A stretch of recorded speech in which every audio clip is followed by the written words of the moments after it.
Get ready for the dictation. Start.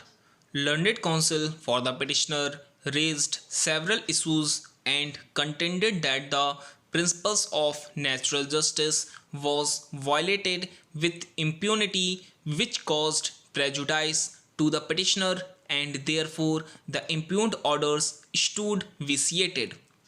The learned counsel submitted that a show cause notice was issued for the incident which occurred on 16/9/2007, whereas the petitioner has been expelled, taking into account his previous conduct and taking into account the intelligence report for which the petitioner was not put to notice nor an opportunity to rebut the allegations made in intelligence report was given. The non-supply of the intelligence report and by not providing an opportunity to rebut these documents seriously prejudiced the petitioner, which was in gross violation of the principles of natural justice.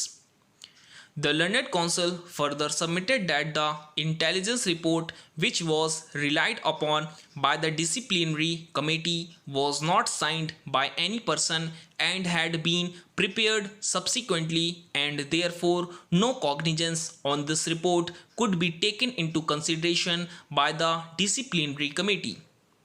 The learned counsel further submitted that the circle officer had certified that the petitioner was not involved in the destruction of the university and that the petitioner was given a clean chit and was absolved from the incident, which unfortunately had been discarded by the disciplinary committee without assigning any valid reason.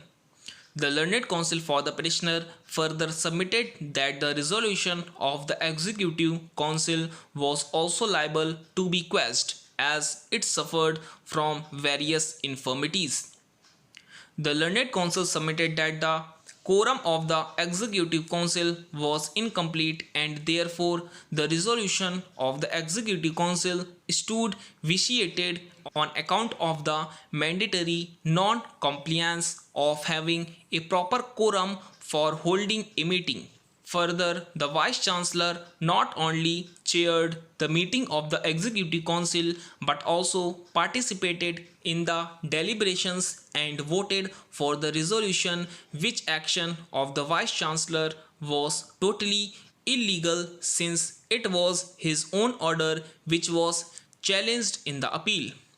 The learned counsel for the petitioner submitted that the Vice Chancellor could not be a judge of his own cause and therefore the resolution of the Executive Council stood vitiated on account of this fatal error.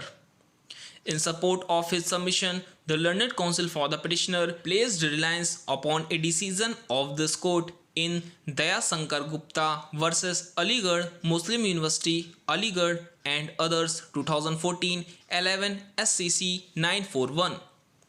On the other hand, Sri Sasi Nandan, the learned senior counsel, submitted that the petitioner raised no grievance against the intelligence report before the appellate authority and therefore it was too late for the petitioner to raise such technical infirmities, which in any case was removed, and that full opportunity was given by the grievance committee to the petitioner to dispute the correctness of the intelligence report.